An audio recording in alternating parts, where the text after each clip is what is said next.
Kung may isang love story sa Philippine entertainment ngayon na pinag-usapan ng buong bansa, na naging trending sa lahat ng platform at nagpapakita ng isang babaeng pumili ng kanyang sariling kaligayahan kahit hindi ito ang inaasahan ng lahat, ito yon. Si Julia Barreto, ang isa sa mga pinakasikat na aktres sa Pilipinas. Ang babaeng kilala ng lahat, hindi lang dahil sa kanyang mga pelikula at teleserye, kundi dahil sa kanyang personal na buhay na palaging nasa spotlight. Pero narito ang bagay na hindi alam ng karamihan. Hindi lang siya kilala ngayon dahil sa kanyang karera, kundi dahil sa isang lalaki na hindi artista, hindi sikat, hindi kilala ng karamihan, pero CEO. Dahil ang lalaking pinalit ni Julia Barreto kay Gerald Anderson ay hindi isang kapwa-artista, hindi isang kapwa-sikat na personalidad, kundi isang negosyante, isang CEO, isang lalaking mas kilala sa boardroom kaysa sa harap ng kamera. At ang kanyang pangalan, Lucas Lorenzo. Ngayon, sasabihin ko sa iyo ang buong kwento.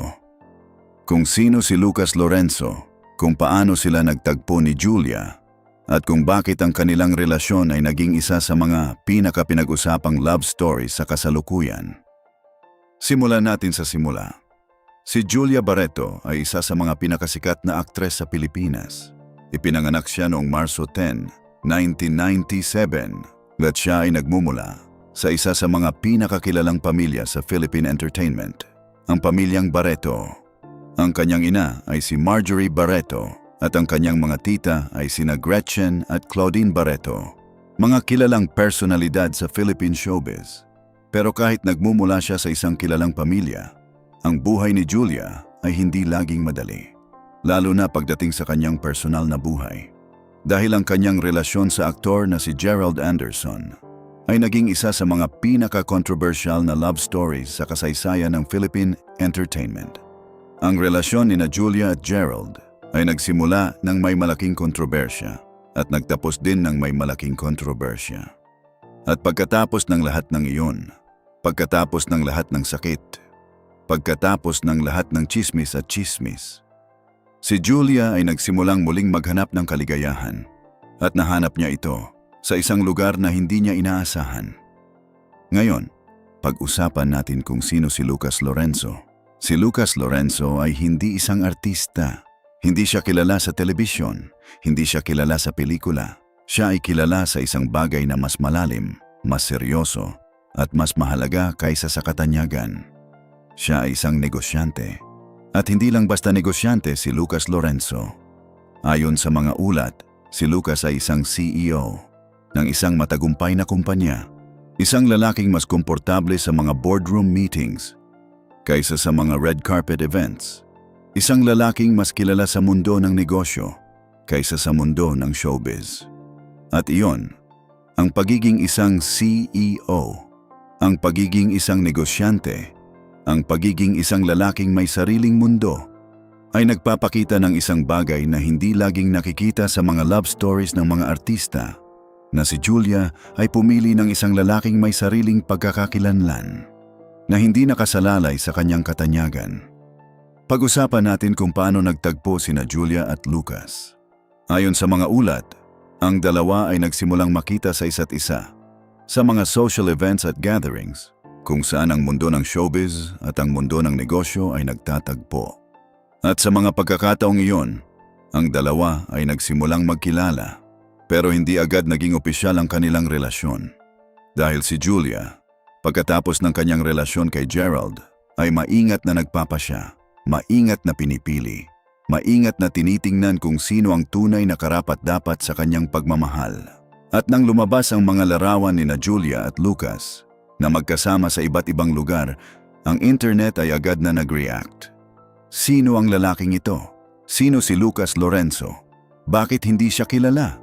At ang mga tanong na iyon ay nagpapakita ng isang katotohanang hindi laging tinatanggap ng mga fans, na ang mga artista ay may karapatang pumili ng partner na hindi kilala ng publiko.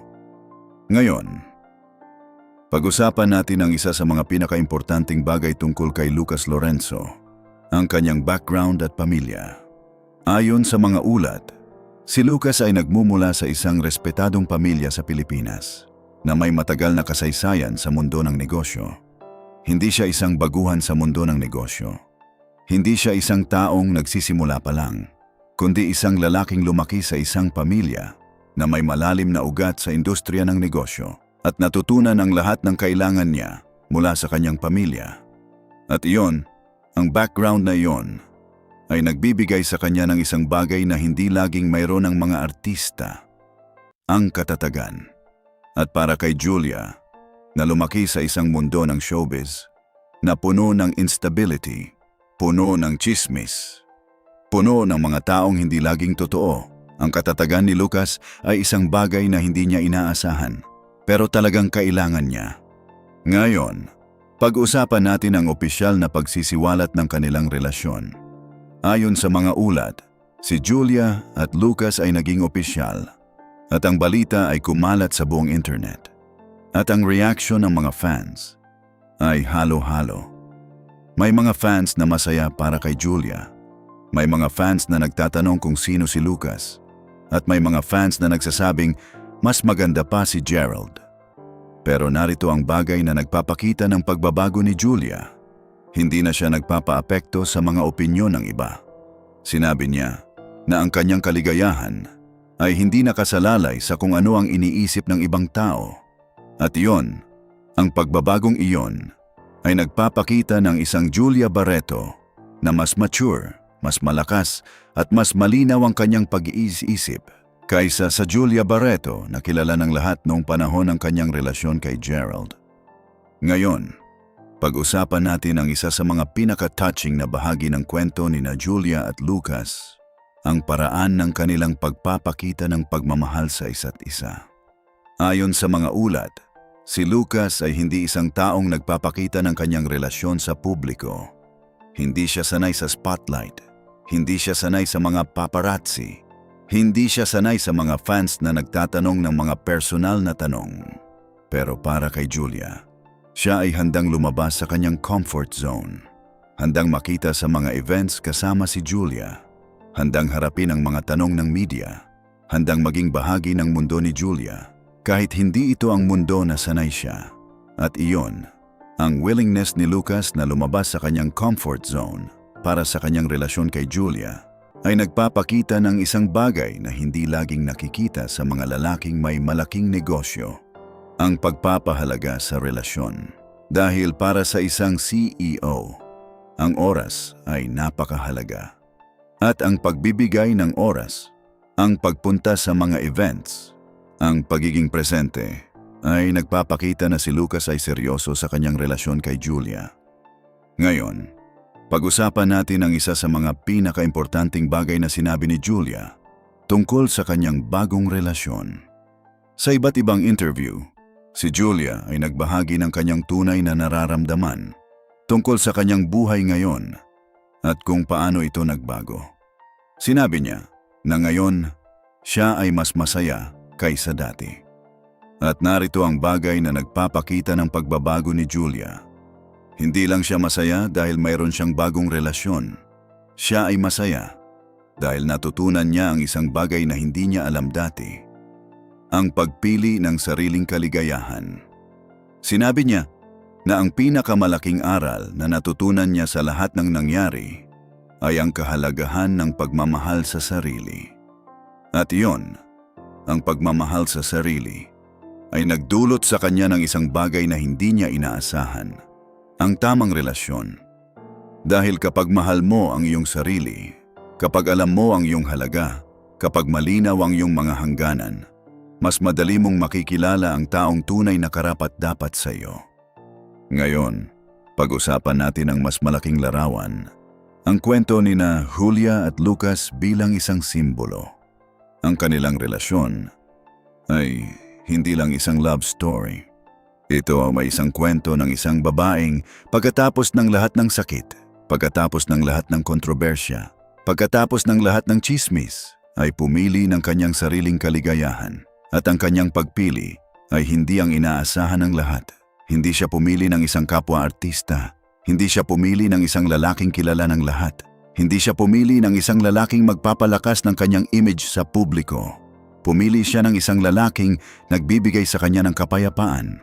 At iyon, ang pagpili ng kapayapaan, kaysa sa katanyagan, kaysa sa excitement, kaysa sa kung ano ang inaasahan ng publiko, ay nagpapakita ng isang Julia Barreto na tunay na lumago, tunay na nagbago, at tunay na natutunan ang pinakaimportanteng aral sa buhay. Na ang tunay na kaligayahan ay hindi nakikita sa kamera. Ito ay nararamdaman sa puso. Isang aktres na lumaki sa spotlight. Isang relasyon na naging kontrobersyal. Isang paghihiwalay na nagdulot ng sakit. At isang bagong simula.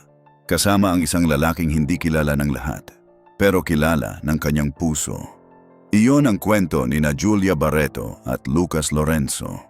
At ang pinakaimportanteng mensahe ng lahat ng ito, hindi laging ang pinakasikat na lalaki, o ang pinakagwapo, o ang pinakakilala, ang tamang lalaki para sa iyo.